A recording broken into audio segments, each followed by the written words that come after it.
everybody? Welcome to the show. We have a ton to talk about today. If you're watching this over on YouTube later, make sure you have all your bell notifications on for what I'm about to say. So I have many announcements, and we're going to start with the big ones. Obviously, the preview packet is out. Hopefully you've downloaded it already. If you haven't, this video is all about that. On top of that, I'm going to reveal our Valiant 4. You may be wondering what that is. That is our new characters you'll be able to download here if you're signed up for our newsletter, probably by the end of today. And then more than all of that, I have something special coming to YouTube starting next Wednesday. So click the bell, be ready, and let's get into all of the stuff we have to talk about today. All right, everybody. We have tons of news. For all those people here with me on Twitch, welcome. I'm glad to see you all. It's been 1 week. I know it's been so long. I hope you guys are all doing well and having a great June. Man, we have been working for a living. No, but seriously, we've been working like crazy. So there's a few things I want to talk about. The preview packet is out, and that is what we're going to be looking over today. But we have a little bit of news first before we dive into all of that. So let's pull up the good old Chrome here and get us some information. So how many of you guys have downloaded the packet already? Do a lot of you already have the preview packet downloaded? Have you been looking through it, digging through it? Is there a bunch of you in chat here? Give me a yay, nay, if you guys have been looking through it all. I hope you have. I have. No, not yet. Oh, well, you can pick it up in a couple spots. You can, if all of your stuff is stored on Drive-Thru-RPG, you can get it there, or you can get it through our website. It's pretty amazing, and you'll see why I've been thick in it for the last week or two, prepping things for a show and prepping things for all of you. So the first couple things to talk about, the clock cockroaches. Thank you. That is exactly, Red Danger, what I was going to talk about. So we have machinations. There's cockroaches in here. The people who write for us at this blog are amazing. Some of my favorites. We also did the Shoulders of Giants that came out as well. The Noble Tourneys, that is out as well on the blog. If you're wondering what I'm looking at, link in chat for you. But the big one is this. So as you all know, we have our Kickstarter going on for Tales of the Valiant, taking us into being first party and bringing our version of 5e after 10 years of producing 5e content. We wanted to finally make our own. And that is why we are here. So this is important. We get this question, I think, a lot. At least I do. People want to know if their 5e products still work with TOV, Tales of the Valiant. And the answer is, yeah, that was the game plan since day one. So this blog breaks down the kind of goals that we were looking at. This is part of our Kickstarter updates, but the blog has the full dive because we want everyone to be able to read this, not just the people who back, because these are important for people who may not have backed yet. So we broke down what it means to say Tales of the Valiant is comparable to 5e, how that things are not a one-for-one, but they both work at the same table together. For those who have been here for the Twitch streams know that that's true. Both of our Kobold Fighter and our Kobold Wizard we built, our Kobold Fighter was a 5e monster that I slapped the fighter on top of. And the Kobold Wizard, we don't have the heritage and lineage out yet for that. So I just built a Kobold and put it on top to prove that it works. There really isn't a big change in things. On that end of it, they are playable together. They do play in the same space. All cars drive on the street is how I like to say it. So with that, you can run any adventure module. I 100% have tested this on my own. You can take another module and run it using 5e mixed with Tales of the Valiant characters. But I would say the best thing you'll be able to do is once the monsters are out, I would say to use the monsters because our encounter building and our CR building and the balance that we're putting into monsters, that extra love that we're known for in our Tome of Beast are being brought into Tales of the Valiant. So that's pretty big. They also talk about our conversions, our compatibility, what's in the conversion, and they highlight and break down all of this. There's a link also in this blog to download the preview as well. This is huge though. So like if you're a person who's running 5e right now and you're running it as your mainstay, and you want to just convert your campaign over, you can. I can tell you after my experience with the 4 classes that came out in the preview and building out some stuff, they are awesome. Like the fighter, people were worried about martial classes not having the power of a wizard or an arcane class. I'm going to tell you that is 100% not true. They 100% have it. We watched our Kobold just trounce people for the heck of it without problem. So it does work, and they are compatible, and they do work well. Hello, what's up? See you in Dar. See you in chat. This is, if y'all haven't checked out the blog and the archives, definitely check it out. Yeah, there's some incredible free stuff there. I'm a big fan of our blog. I've been a big fan of the blog before I started here. The team that works on that is awesome. You'll see a lot of the same names there over and over. They crush it. They really do. And that one that you're talking about with the cockroaches, look, this wasn't on the agenda today, but I have to show this. Hold on. We're just going to show it. This wasn't on the agenda, but I have to show it. There are cockroach models with different styles of them, and they're these stealthy little burglars, bruisers, and blackmailers that you can make. Yeah. Like clock roaches. They're really fun. There's a bunch of different versions of them in here. I think they crushed how they function. You can find these on the blog. Tons of different ones. These are great if you are currently playing something from 5e that uses clockwork, or you're playing in our setting, which is known for having clockwork stuff. Or with, if you listen to the AMA that we did, we have our new class coming out that probably is going to have something to do with this stuff. You know, like we're maybe foreshadowing. Maybe. These are awesome. I wanted to show these. If you haven't seen them, look at them, use them in their game. They're real fun little set pieces. On top of that, I've been told today that the big, I think it's Big Bad Con is what they were saying. Let me pull my notes up here for us. Big Bad Con is on the way, and you know we had the Gen celebration. Grab the Big Bad Bundle 2, an over $130 value for $24.99. This is the Big Bad Bundle. I'm going to drop a link in chat because this happened after we started, and I want you all to have a link. If you're looking to pick up some amazing stuff for the Big Bad Bundle, put this in chat. And here you go. This is our Big Bad. I think we did this last year. Someone is from our companies in chat. Let me know. But the Big Bad Red Bundle, I'm going to click it so we can look at it. This is everything that's in the Big Bad Red Bundle. Cartel, Change May's Fate, our Will Building Volume 2, which, by the way, we did a YouTube video on this, and we did the 30-minute spiral, and we made a set piece, and more on that set piece later in this episode, later today.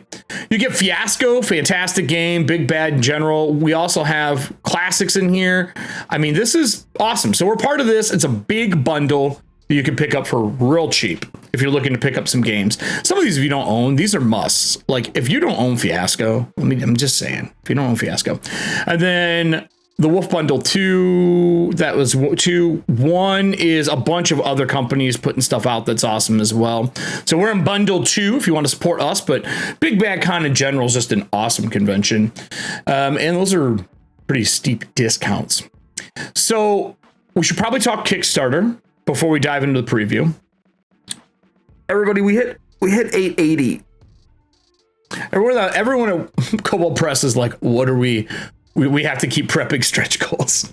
This has been an amazing piece. And if you're wondering, I keep getting asked what the best thing to pick up is. I think the $99 value is like the #1 picked up thing because it's the PDFs and the print. I'm pretty sure that's the #1. But wait, there's more. Yeah, no doubt, Frog. No doubt. Also, can I just say how happy I am with how our dragons look? Our dragons are so dope. They're so different. They make me so happy.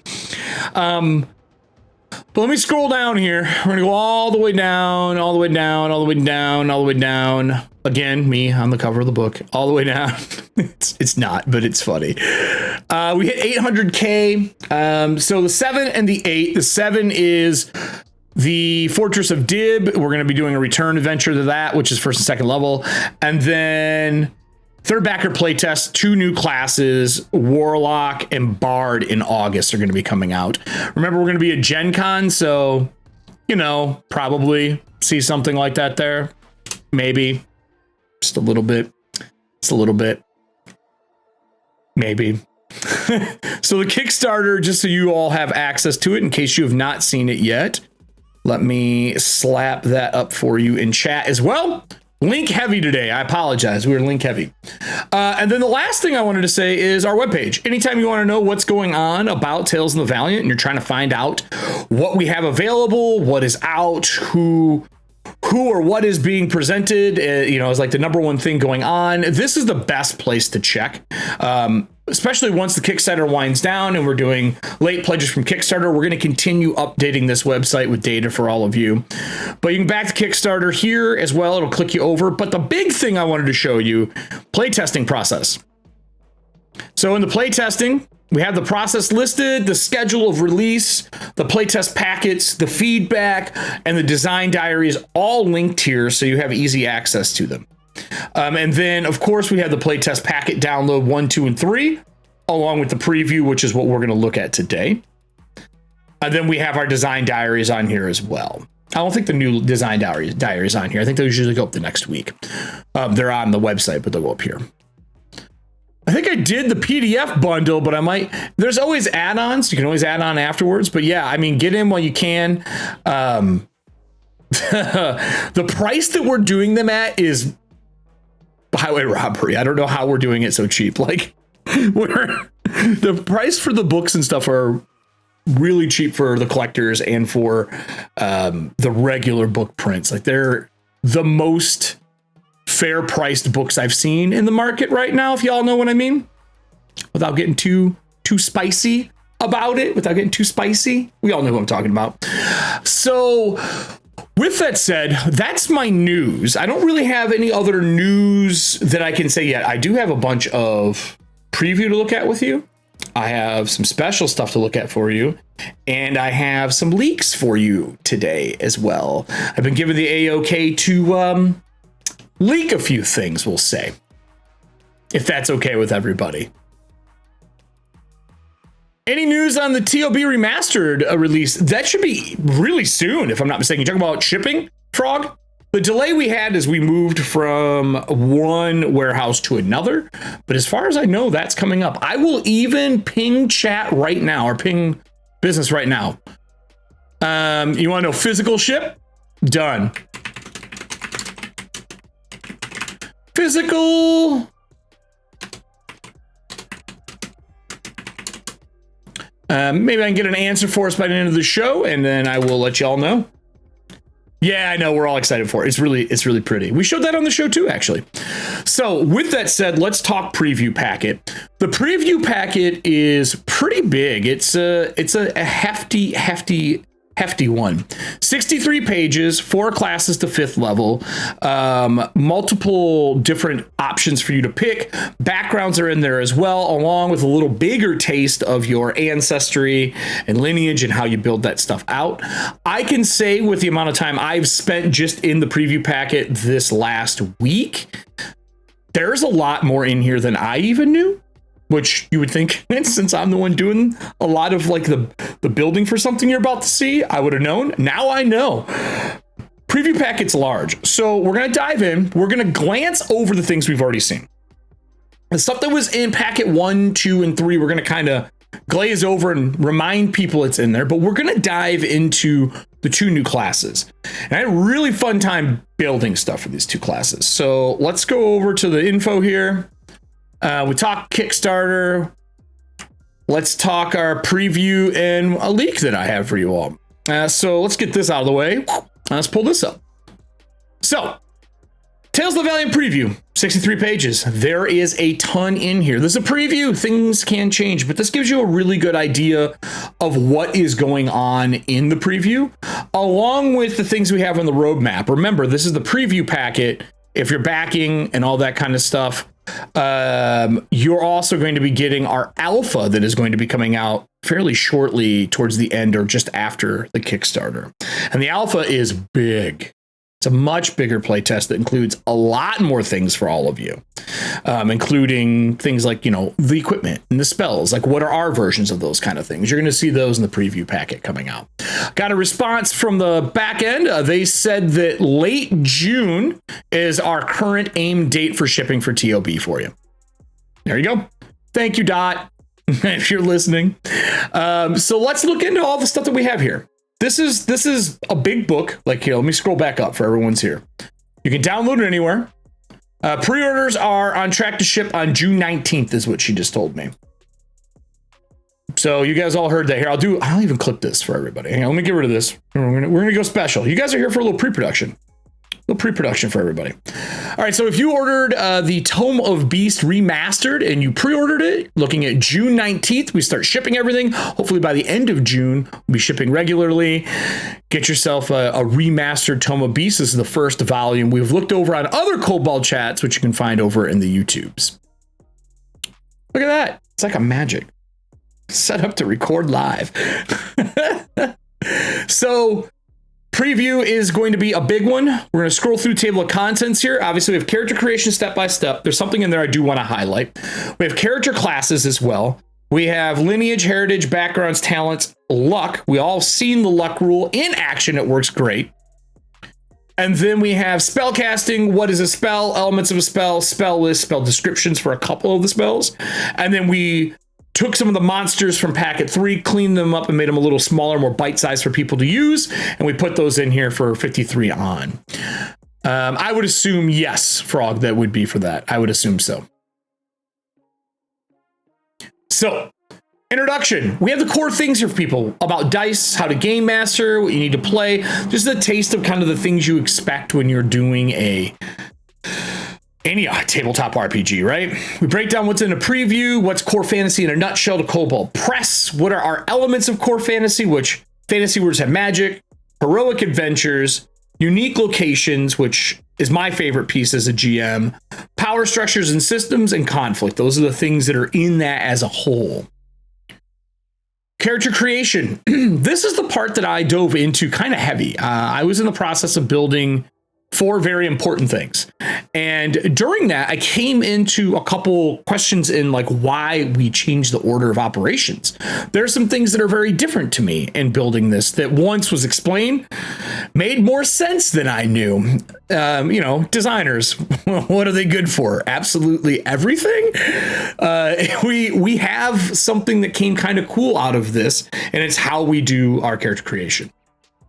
So let me pull up this. We have our hit point method, our proficiency bonus, our ability scores, 3 ways to do them, all that kind of stuff. Point buy, someone asked about that before. That looks like that's been swapped out and fixed. Again, preview, things will keep getting edited.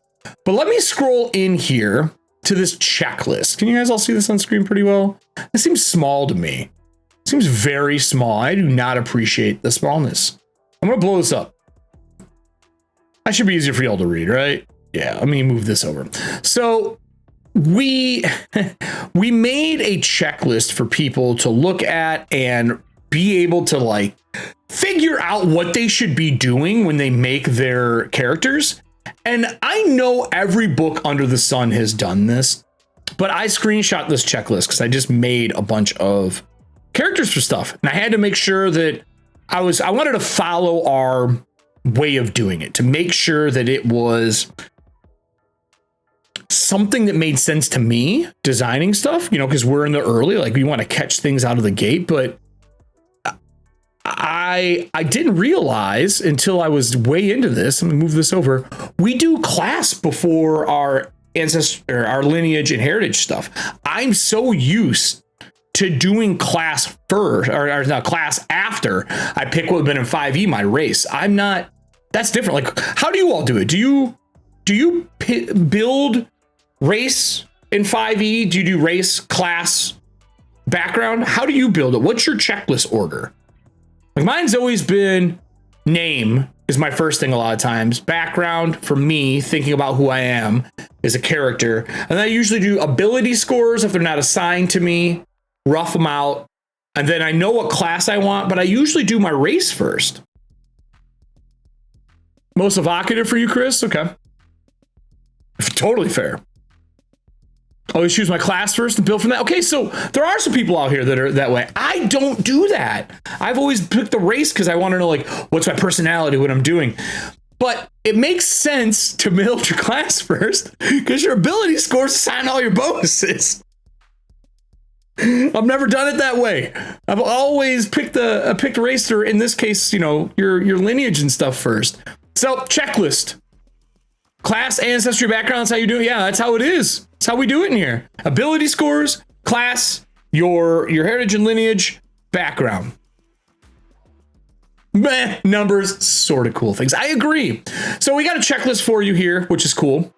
All your gaining hit points, how to do that. We're all familiar with this. You know, either roll or take the average. All of our averages are in our classes. We have a nice little bite-sized piece here that breaks down each one of the classes. You'll notice the save proficiencies. You can pick your save proficiency for fighter. For those who may have missed that, I love this. Key ability score, strength or dex. Obviously depends on what type of fighter you are. You pick it. Plus 100 proficiency. 1,000 proficiency. Look, we were testing people. We're making sure everyone knew how to read.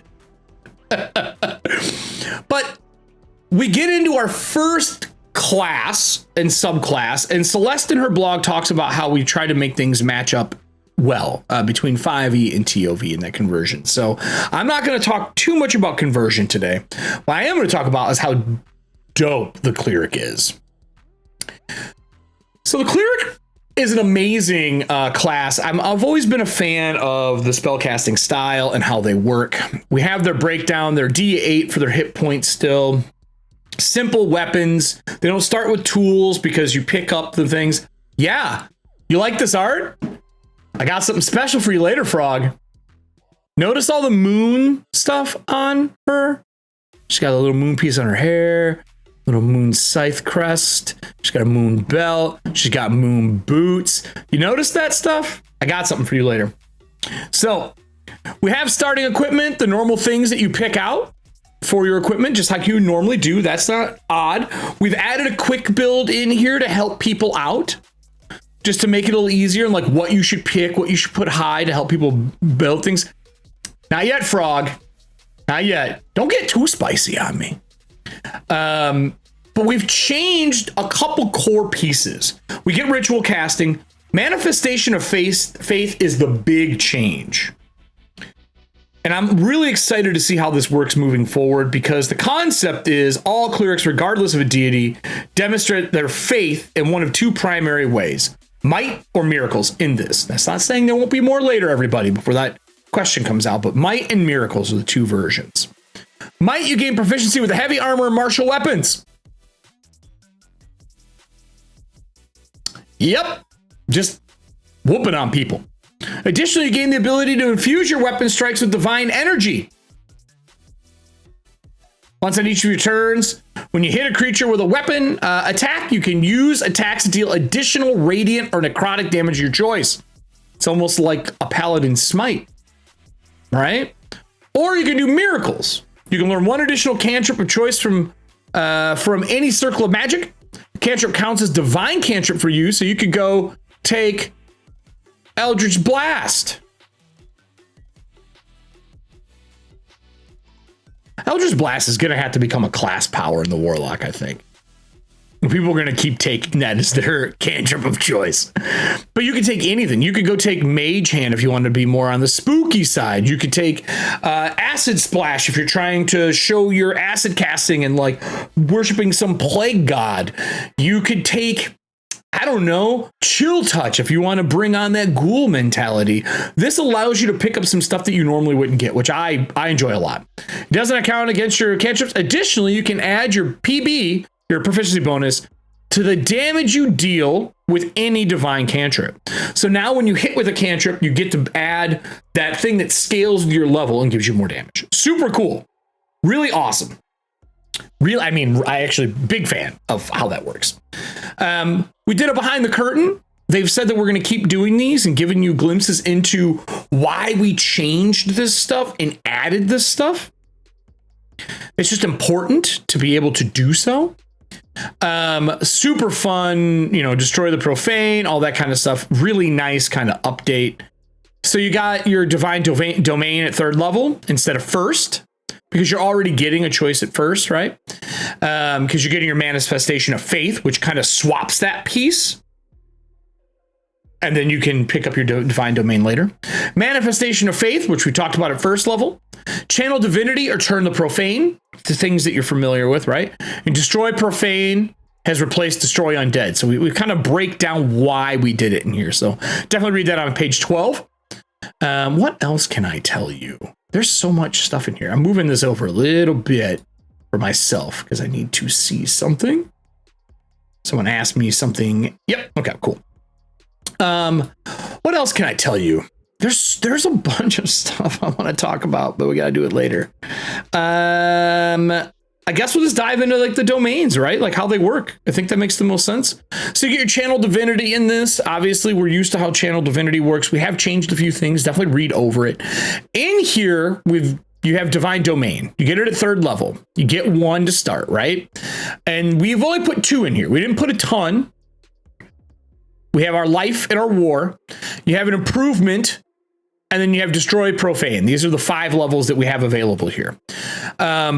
Also, I want to point out destroy profane is based on CR. I don't know if you guys noticed this. This is very different. Very different. Yeah, that's already been addressed. Red. That's addressed.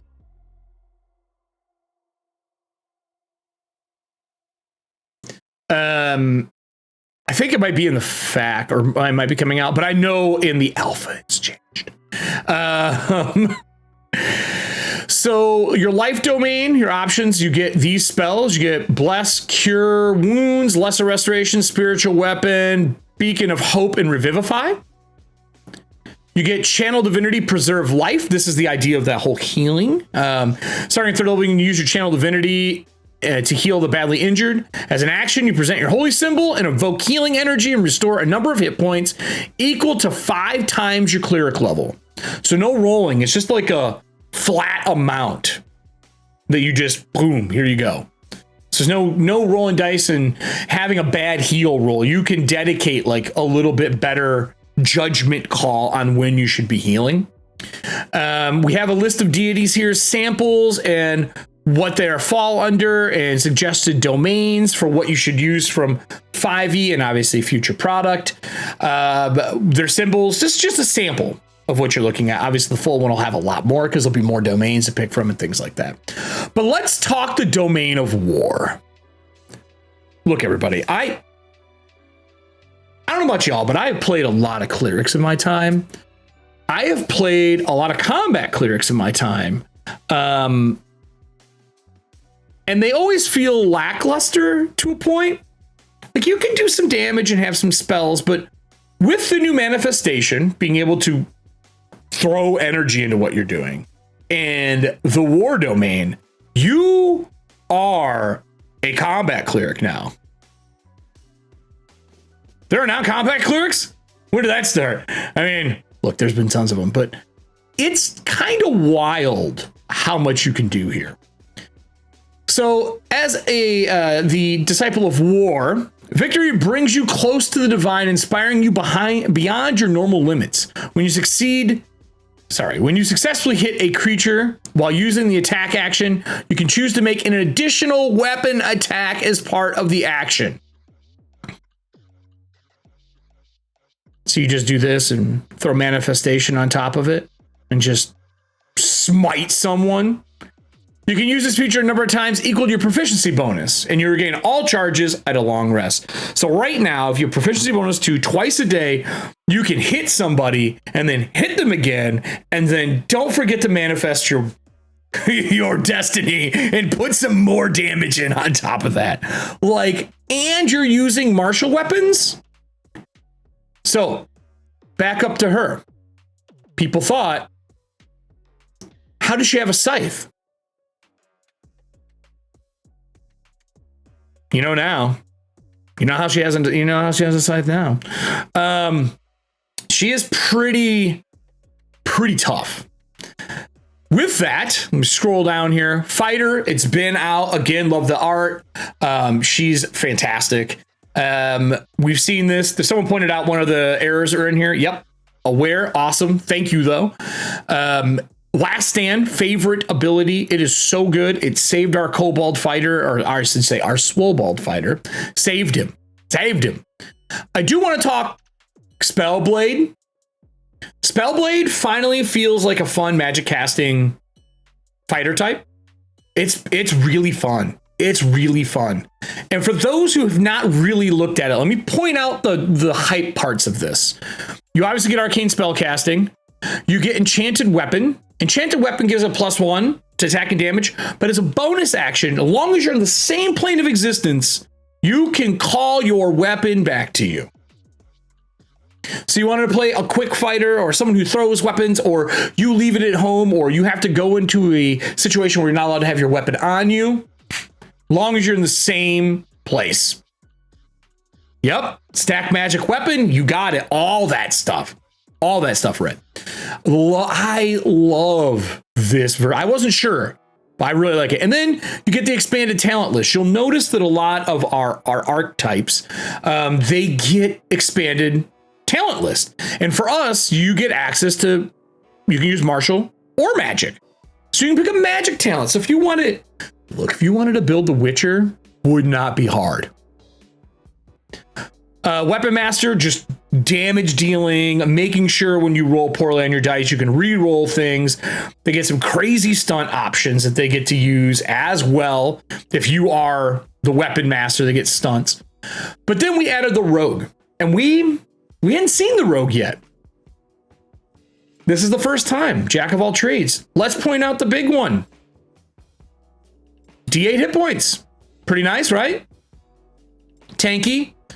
Con. Get better as you go on. Stronger. You get light armor, simple weapons, hand crossbow, long sword, short swords, and rapiers. We're used to that. You get thieves tools, your saves, your skills you choose from, right? So I want to scroll down.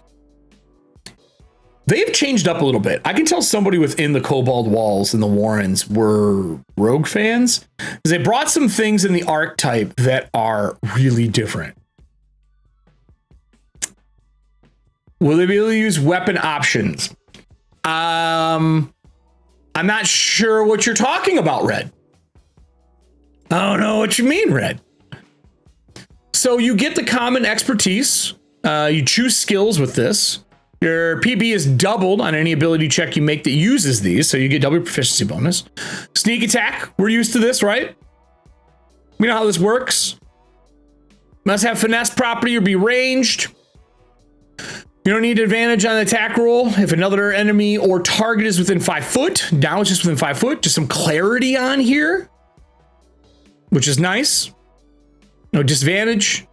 Thieves can't. Pretty fun. Quick build. Now let's get into the fun stuff. Expertise, sneak attack, thieves cat, cunning action. So you can take a bonus action on each of your turns in combat, just like you used to. Dash, disengage, hide. Right? Used to it. Roguish specialty. The Enforcer is awesome. I read this the other day and I had to read it a couple times. 3rd level, you get ambush. You have advantage on first attack roll you make against any creature involved in combat. Additionally, whenever you make a successful attack roll against a creature with the surprise condition, the attack is automatically considered a crit. Now, my house rule here is max the first die, roll the second to make crits feel critty. If that's, is that a term? Can I say that? Can I say critty? Make it feel critty. So with that, you can crit just from surprising someone. So now you got little bit of that assassin vibe to you.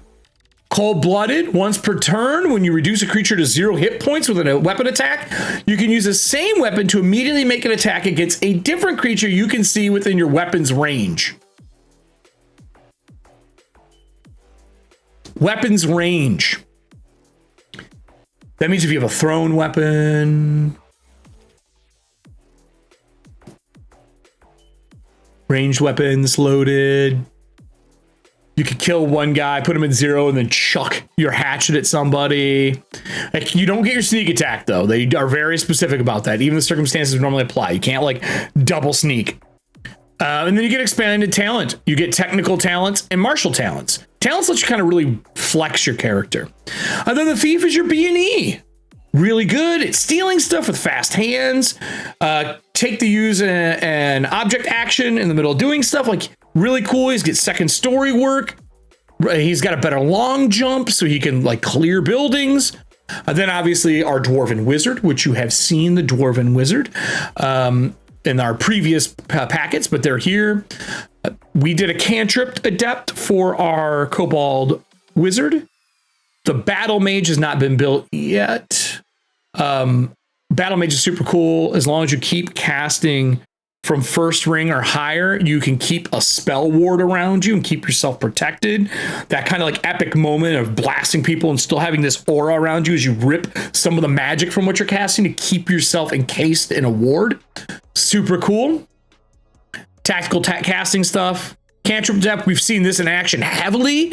We've played that Kobold Wizard numerous times. And then we get into our lineage and heritage. So we got Beastkin in here now. Super fun. They have bestial like traits. And it's when you build, you pick your lineage and then you pick a heritage. And it lets you really, I don't know, man. I found when I was building this stuff that this really let me flex what I do. Like, you can really make what you want with this. So that means when the full TOV comes out, the idea of lineage and heritage is going to let you make kind of anything. To be honest, like, you know, who are you? Where were you raised? What do you do? Like, the questions you ask yourself when you're making your character is what I find myself asking myself when I'm doing this. Super fun. The beast lineage is awesome. They get natural weapons. They have some heightened senses. And then you pick your natural adaptation, which I can easily see us coming out with more of this stuff. Obviously. Or making your own at home. This isn't hard to make at home. You know what I'm saying? Like, it's very easy to make this stuff at home. So if you look at this, like, you can make these. You can make your own natural adaptations without a problem. Okay, your Dwarven lineage, your elf, your humies, and then heritage. These are the elements of it. Your languages come from it.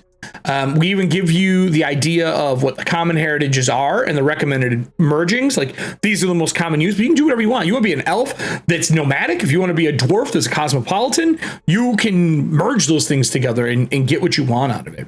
And then we give you samples of languages too, language, typical speakers, and the script for each of them, just to kind of common up our own version of it in TOV. I love some of the heritage feats. I love Cosmopolitan. This is something I know I would take all the time. I love street smarts. I like skills as a player. I love having skills so that if I'm being smart and I want my character to be smart, I can play around my skills to do that. That's just my style. Bards, rogues, wizards. That sounds like I was singing a song. I'm not. Bards, rogues, wizards. Anyway, that's a hip hop song. I can't remember what it was. Fireforged. Awesome. Expert artisan, forge craft, friendly to elementals, reforge, languages for them. This is also probably my second favorite, the Grove. I don't know if y'all read this one. Canopy Walker. Climb speed equal to walking speed. And you get elf weapon training. Wild. This is wild, right? Nomadic heritage, resilient, traveler, languages, stone heritage, same things, dwarven weapon training, tool proficiency, eye for quality, languages. This is a smart breakup. And then the Slayer, which is just you being a good tracker and ferocity, like, a dwarven slayer in the caves. I mean, it's great. The way it's done is really good. Your Wildlands Heritage, Beast Affinity Shepherd. I feel like you can really make the thing that you want. Then we get our backgrounds. This is the first time we've seen all of these, I believe. Adherent, very fun. All of these are going to give you like a skill proficiency, additional proficiency, and equipment, and then talents you can pick from. But they even talk about making your own if you want to make a custom background. They talk about you being able to make a custom one, as well, which is super cool. And then we've talked about this before. We've chopped bonds, ideals, and flaws. We've added adventuring motivation under backgrounds. And that doesn't mean you won't see some other things for like maybe APs that come out or something like that in the future. This is just what the preview is giving us. Preview. I like to remind people that that is what it is. But adventuring motivation is a thing in why you would be out doing stuff. The reason you are adventuring as a hero or villain or whatever it is you're playing at home. And then after all this, we got talents. And talents are, like Celeste said in the conversion guide, our version of feats. They are kind of synonymous, but they have a little more oomph, a little more flavor. They are part of the build. They're not optional. There's something that are included in your characters to give you style in what you're building. And remember, those archetypes let you pick from these different ones, like magical talents. For example, that Spellblade can be a ritualist with their talent. Yeah. Yes, exactly. Exactly that. A sturdy beastkin and wizard with mage armor will let you start at an 18 if you have a +2 dex. Yeah. You don't have to die as a caster. You don't have to. It's okay. And if you're a battle mage, bump that up, right? So you could have that mental fortitude, elemental savant, combat casting abilities. This is my favorite. I always love school specializations. School specializations are super fun. The ability to be better at what you want to be better at, I always enjoy. I'm testing in my home game some cool stuff using luck and letting you spend luck as wizards for stuff or casters for stuff. That's something I'm personally testing just for fun. Martial talents. And then again, if you were a wizard that somehow got martial talents because something you picked, you can now pick through these, right? Super fun. Hand-to-hand, physical fortitude.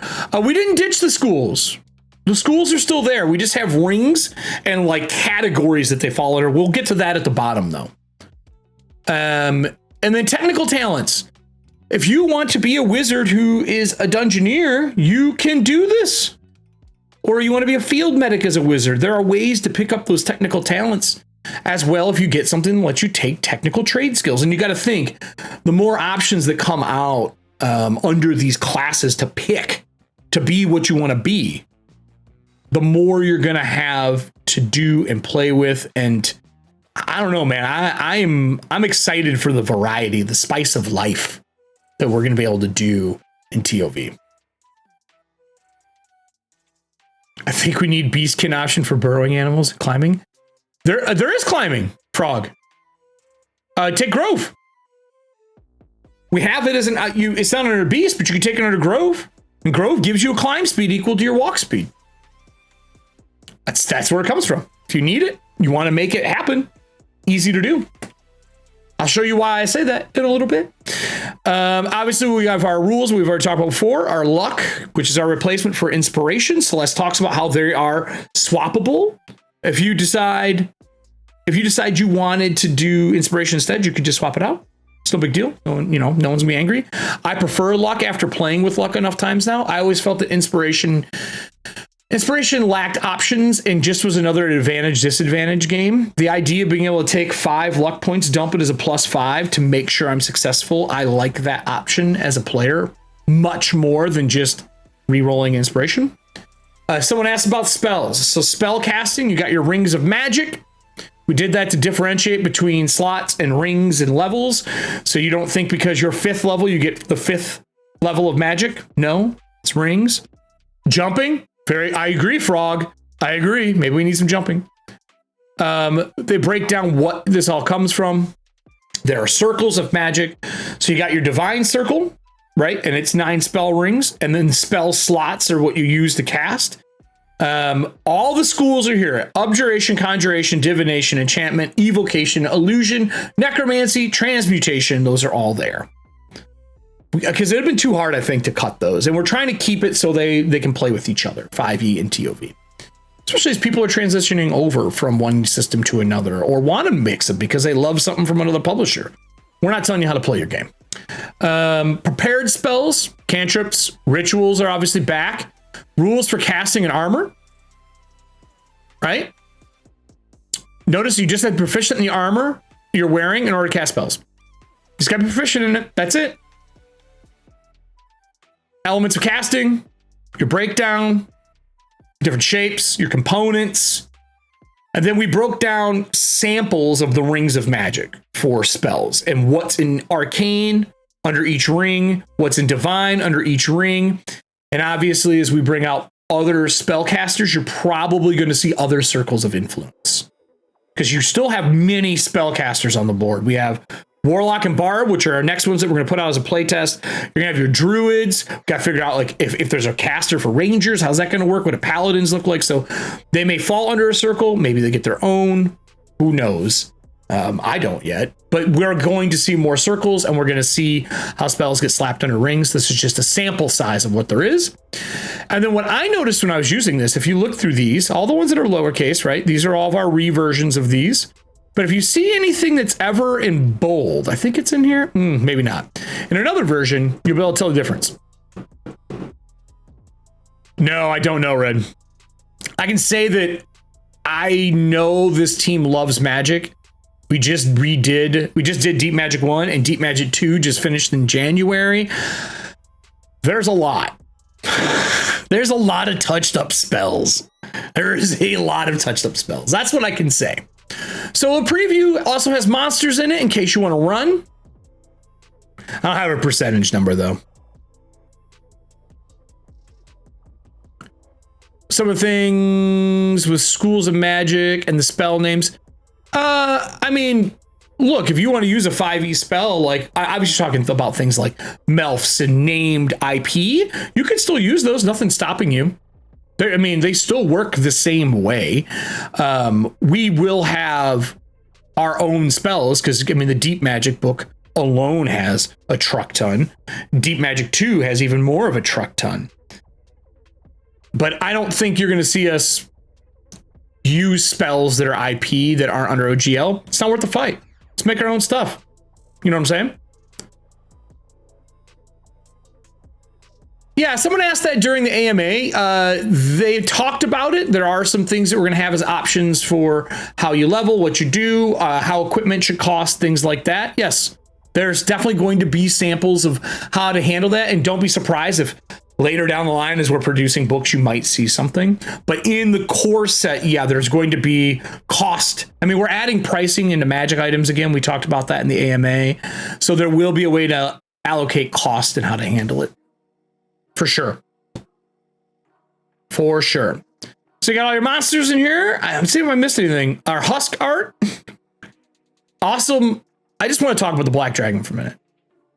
This is my favorite Black Dragon art ever. This is the creepiest, meanest looking Black Dragon. Look at this thing. Got our goblins in here. Love them. New Harpy art. Obviously our Hellhound. This frog, here's your frog. Otyugh has a frog look to it. Frog look to it. These are amazing. Satyr, I think it's Satyr? Satyr? I hope they put the pronunciation in. Someone in Kobold chat said, I wish there was a pronunciation. I agree. I agree. So that is a Kickstarter. Now, remember how I said I had some leaks for y'all today? What do you want to see today? You want to see, what do you want to see first? Wizard, rogue, cleric, or fighter? What are you in the mood to see? Actually, you know what? I'll put a poll up. So I have been working in the background. We have something very big coming up. I'm going to showcase one of these and then I'll explain a little bit more. We are doing a stream. We are doing a stream. It is starting next Wednesday. The reason I told everybody that they need to be subscribed on YouTube and have the bell turned on is we want to do a little bit higher quality. We can only film in 720 here on Twitch.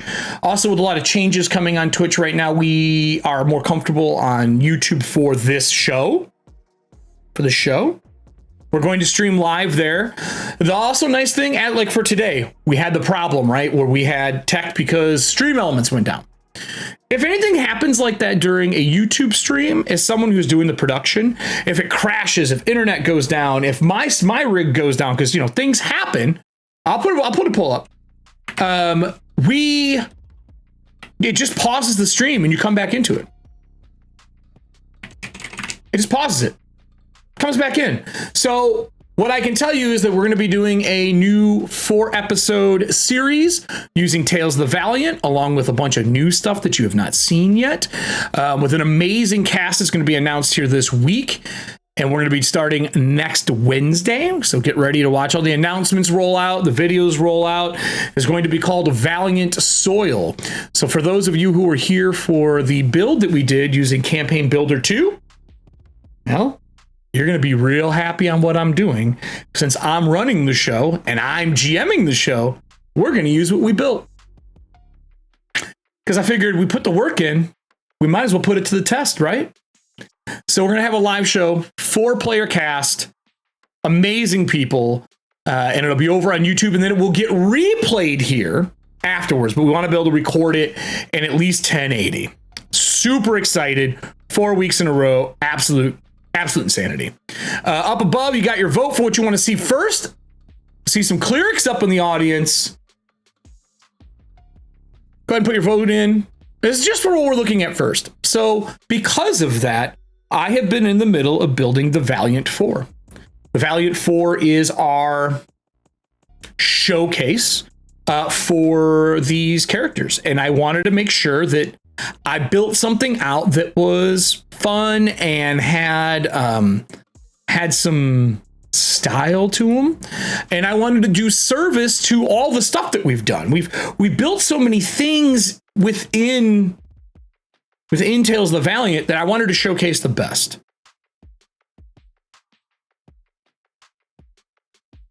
They get released later. Which adventures? Oh, like how we're going to merge them together. Me too. Adventure design is something I take real seriously. I feel like I run a very different game and I love looking at how adventures are designed. I love seeing how people build them. So this though is going to be mine. This won't be an AP. This is going to be my adventure to showcase Tales of Valiant preview and some extra stuff. So while that vote's going through, do any of you have any questions I can answer here before we dive into looking at something else? You're very welcome, Dabbler. You're very welcome. I think it was a group consensus that we all wanted to get it in there. It's just we're moving as quickly as we can. You know what I'm saying? You know what I'm saying? We're getting there as quickly as we can. It's just there's a lot of work involved with getting this stuff together. That's what I'll say. A lot of stuff. Nothing bad, just busy. I'm looking over here right now because I'm pulling up a video for you. Trying to find where I put it. Ooh, we got 4 for the rogue, 5 for the rogue, 4 for the cleric. Can you get your vote in? You got a little time left. Have any of you play tested yet? Have any of you actually sat down and got to play a game yet? Like play testing what we got? I'm just curious if anyone has. I hope somebody has. I have. I know internally we've done a ton. Anybody here played 5e? Speed Dragon Valley 4. Here we go.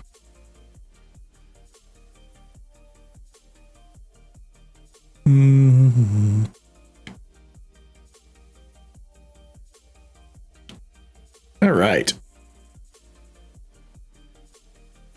And games for Gen Con. Hey, Scary, I will be at Gen Con. I am running. I'm on panels, and I'm running we're doing some pretty cool ones. We got one going on with Eldritch Foundry for like building and 3D printing a model on site. I know that I'm running some of the VIP stuff as well, and I'm in one other panel as well for the show. And then I'll be around. I'm running one offsite game is for some people who have asked me to. It's gonna be a busy con for me. Only made characters or 2 so far. Was curious why the wizard had no weapons or armor proficiency. There is a reason for that. You can get them through talents.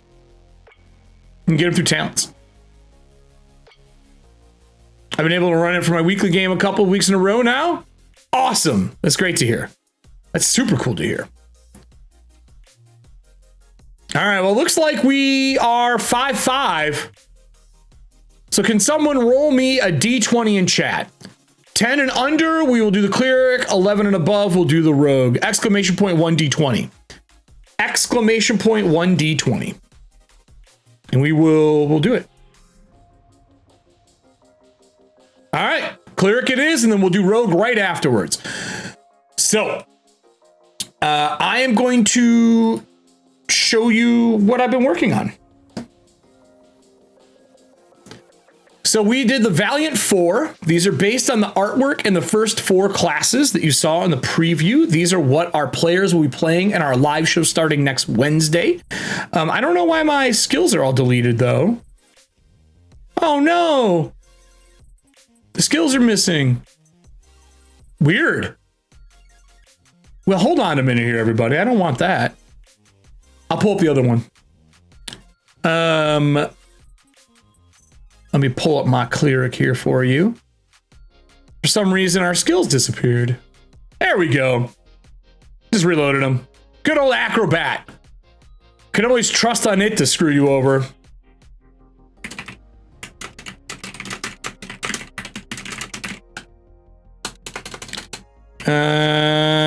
Vanished. Letting her know.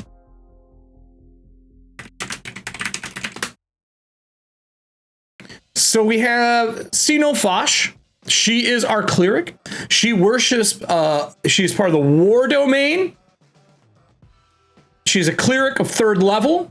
Human Grove adherent. We have their stat array here. Their proficiency bonus, their initiative bonus, their speed. Remember, because she's Grove, she gets a climb speed. And the reason is we wanted to make a cleric that could run into combat with her scythe and get it done. Like, really get it done. And because she gets that, she has a light, medium, simple, long sword, short bow, short sword, short bow, long bow, and scythe. Common, elvish, and void. She's a ritualist caster with her talent. And you'll notice that on everything, I put the page numbers to match the preview. So that as you are using the character, you'll be able to look at the page numbers. I did max and rolled for these, but you are welcome to redo these hit points. I love rolled hit points. I think they're fun for the cast. These are coming out for everybody here. So if you are part of our newsletter, you'll be able to download these. You know what I'm saying? I've tried to break down the best I could for everybody in the most, using this character sheet the best way I could. She wears half plate. It's noisy. She has an armor class of 16 with her dex. She's ambitious, proficiency and skill of choice. Canopy walker, which gives her climb speed equal to her walk. She has elf weapon training. First casting, first manifest of faith, second channel divinity, third divine domain. To have themselves a little nice write-up on who they are and why. She worships Artemis, god of moon and war, hence all the moons on her clothing. Artemis is a god that I figured was suiting, and I was like, man, I hope it's Artemis. And I asked Celeste, who is she supposed to worship? And sure enough, she's like, oh, it's Artemis. Boom. It was perfect. So she has war domain. She is made to go in. I am super excited for that as well. Like super excited. Right? We have her breakdown. We have her breakdown for her name here. Little sneak peek here if anyone can put things together. Little sneak peek. Trained in the Temple of Artemis to spot deceivers in the labyrinth under any moon. She joined the Valiant to continue her studies and test her limits.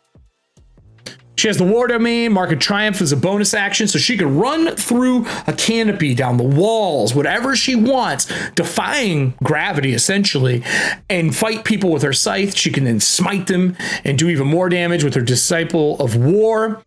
She has her Moonsteel Scythe, so I put some magical items in here for a 3rd level character to give them some fun, right? I want them to feel fun.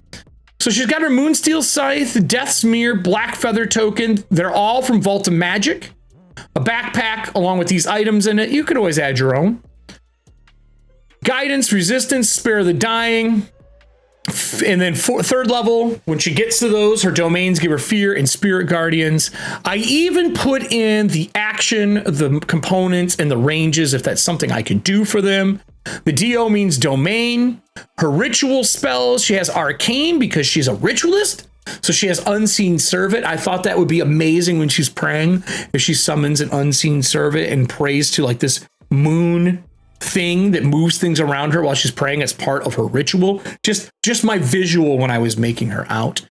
She got all of her magical weapons, but I went one further and I even formatted the magical items from the other book and put them in here for use. So this is her. This is her. I'm excited.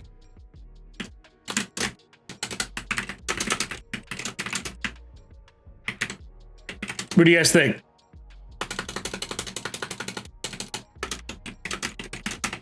Any questions?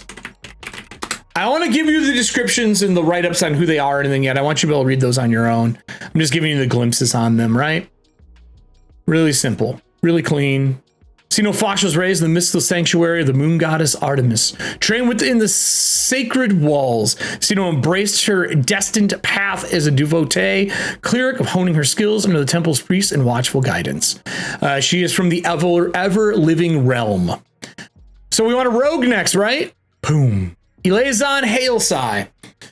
He's a rogue, 3rd level. He's an enforcer.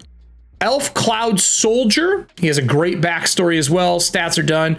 Skills are missing here for some reason, and all of them from the conversion over. Don't worry, the final ones have them.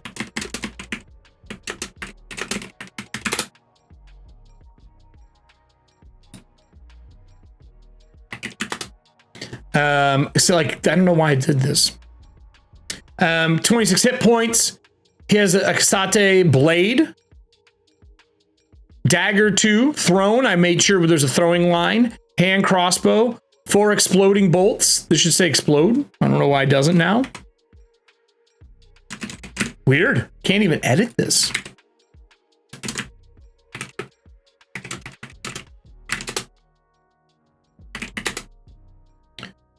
Exploding bolts. On top of the exploding bolts, you have your heightened senses, your magic ancestry, advantage on saves versus charm. Magic can put you to sleep, all the normal things. 1st level expertise, sneak attack, thieves can't, all that stuff. But he's got a burglar's pack. I put the explosive bolts here. They do an additional 2d6 damage. 10-foot area on the target, 13 for half. Just so he has some exploding bolts, give him some style, right? He gets 4 of them. Thieves' tools, water vehicles, all of his things that he gets for training. This is his armor. This is his weapons. We scroll down within the realm of the Fey Courts is where he's from. I put pronunciations for their names just to help you out.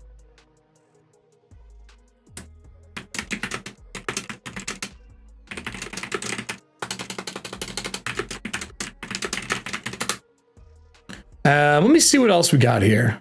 No spells. A Kasate Blade. This gives him a bonus action to hit, which is super cool, right?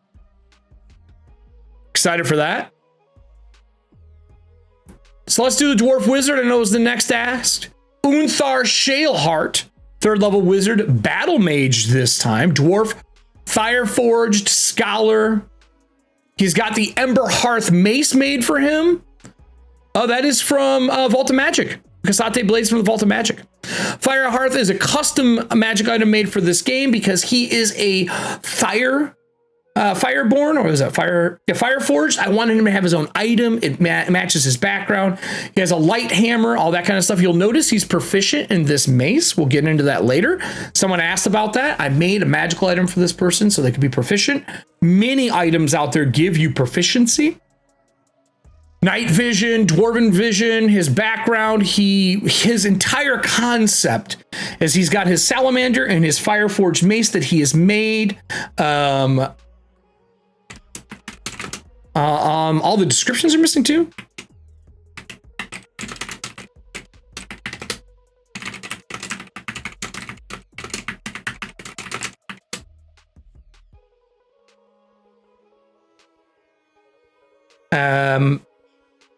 Let's see here. What else could you know? Battle Mage. Fire Maze.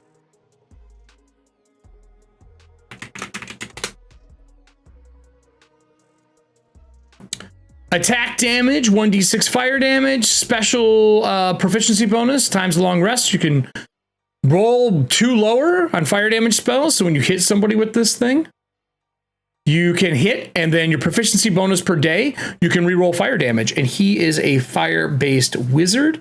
He found a fire elemental in his times in the caves below the place he is living. I don't want to give too much away. He found his familiar there as well. He made this fire mace from the things that he has. Super pumped on all of that. He's a battle mage. He gets prepared 6. I have all of his spells on here for him. It also has the actions and the schools that they're from. I even put page numbers for all their abilities and everything that they have. So as you're going through, you can look up the page numbers in the preview copy.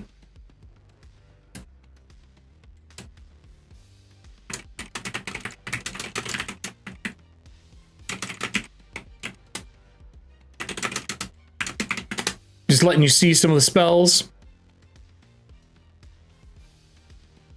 And then Ember Hearth. This is the piece that I added on. Weapon Mace, rare, 2000, Battle Mage. You gain a +1 bonus to attack and damage rolls made with this weapon. As a reaction, you can re-roll any dice that show 2 or less on the dice, dealing fire damage, proficiency bonus per long rest. He crafted the mace from the objects found in the vaults of Karth Damar. When used by a battle mage, they gain proficiency in the Ember Hearth. We also put one of the backer spells in here. You guys have seen this in action. That's the Lay Chain. And then I also put his little lovely familiar here as well. And then the last one, obviously, is our lovely fighter. She is a quick fighter, not a strong fighter. She's got a bearded axe, which is just a one-handed axe that she can throw. Remember, because this one is a spell blade, she can call it back. She's human, nomadic, and outcast. Outcast gives her a cool selection of talents, which I'm really, really pumped about this idea.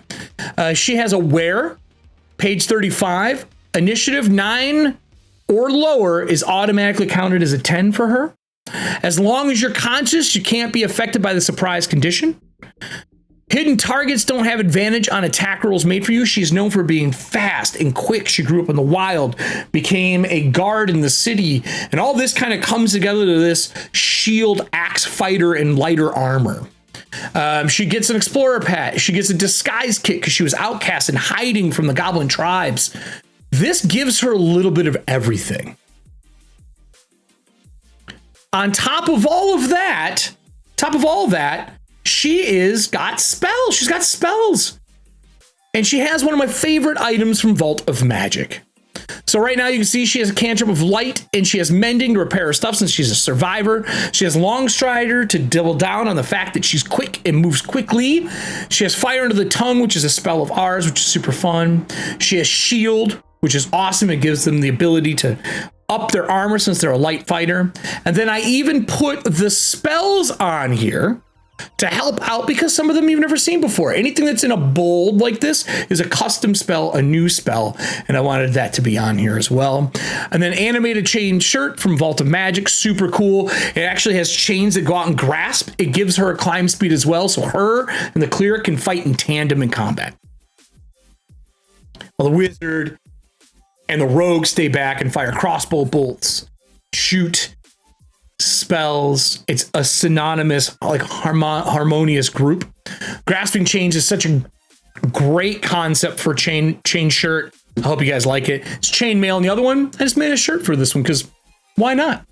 So these are our Valiant 4 that we're doing. These are going to be coming out very soon for you all to download, and I'm excited. I wanted you all to be able to have something more than just the preview. If you're sitting down and you want to play this game with friends, you should be able to do that. And in order to do that, you need characters. So we wanted to put together our Valiant 4. And, you know, as more classes come out, it'll become the 5, the 6, the 7, the 8, until we have everything in every class done. So just to recap today before I sign off, because I have a meeting with our cast today, I want you to have fun with these. And I want to remind everybody who plays tabletop games, having fun and telling a story together is more important than anything. Make sure that you enjoy your time at the table. If something in a character sheet doesn't work for you, change it. If something you want isn't on there, add it. It's your table, not ours. We're just giving these out so you have a jumping off point. You can sit down and play a game with the preview out of the gate. As the alpha and other things come out, there's a good chance I'm going to go back and update these and add page numbers to match to make sure that they are useful through the whole experience. They do take time, so excuse me if they're not done right away. And I do intend to make a level 5 version of them as well. At least these 4. Moving forward, we'll see what else comes out. We hope you enjoy them, and if you haven't looked at the backing the Kickstarter, check it out. Let us know what you think. We funded already. We're ready to rock and roll. And starting next Wednesday, you'll be able to see Tales of the Valiant in action with our first Valiant 4. It'll be over on YouTube, so make sure you click the bell. Turn on all the alerts for it so you know when we go live. I'll make sure it gets scheduled the day before so you can put it on your calendar. And I think that's everything from Kobold Chats today. I hope you enjoy what we're doing. I hope Celeste conversion helps you out over on the blog. And then cockroaches. Who knew we needed them? That's it from me today over on Kobold Chats. If you are watching this on YouTube afterwards, over on this side, there's going to be a video to watch. I'm going to guess it's probably a partner video. I don't know. That's my guess. And then on this side, there's going to be that bell, that thing I told you to click to make sure you have it on so you know when we go live for our live stream with Valiant Soil. Have a great day, everybody. Thank you so much. And I'm going to leave you with something special.